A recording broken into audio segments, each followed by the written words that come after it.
ஒரு முறை அரசனின் அவைக்கு வருகை தந்த சீன தேசத்து சேர்ந்த அறிஞர் ஒருவர் தாயை இழந்த 2 பஞ்சவர்ண கிளி குஞ்சுகளை பரிசளித்து விட்டு சென்றார்.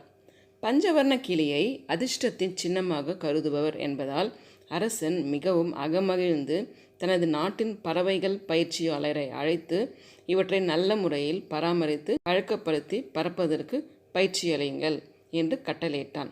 மாதங்கள் உருண்டோடின. பறவைகள் எப்படி வளர்கின்றன, நன்றாக பறக்கின்றனவா என்று தெரிந்து கொள்ள பயிற்சியாளரை அழைத்தான் மன்னன். அரசே, 2 பறவைகளில் ஒன்று நன்றாக பறக்க கற்றுக்கொண்டு விட்டது.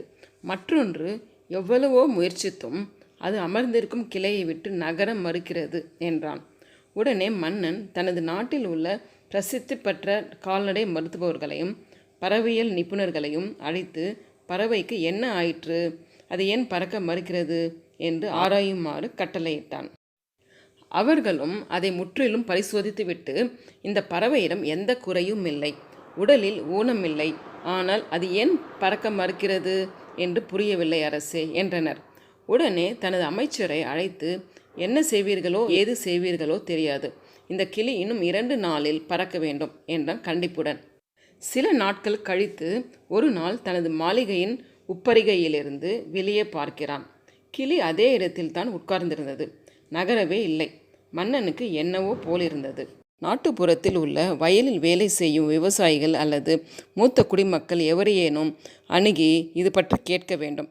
அவர்களுக்கு ஒருவேளை இது பறக்க மறுப்பதன் காரணம் தெரிந்திருக்கலாம் என்று கருதி உடனே காவலர்களை அழைத்து நாட்டுப்புறத்திற்கு போய் எவரேனும் ஒரு மூத்த விவசாயி ஒருவரை அழைத்து வா என்று கட்டளையிட்டான்.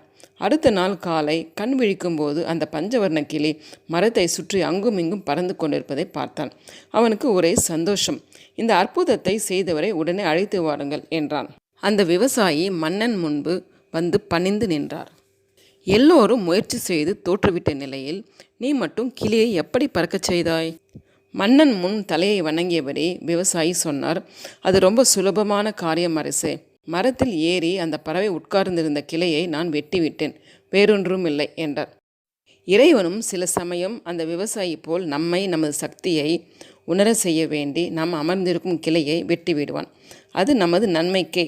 நம் சக்தியை ஆற்றலை நாம் உணர வேண்டியே என்று கருதி நம்மை உயர்த்தி கொள்ள முயற்சிக்க வேண்டும். நம் அனைவரும் உயர உயர பறப்பதற்கு படைக்கப்பட்டவர்கள். ஆனால் பல சமயங்களில் நாம் நமது சக்தியை உணராமல் ஒரே இடத்தில் அமர்ந்து கொண்டு பழக்கப்பட்ட வேலைகளை மட்டுமே அதுதான் நம்மால் முடியும் என்று கருதி செய்து வருகிறோம். நாம் சாதிக்க கூடியவை எண்ணற்றவை, முடிவற்றவை.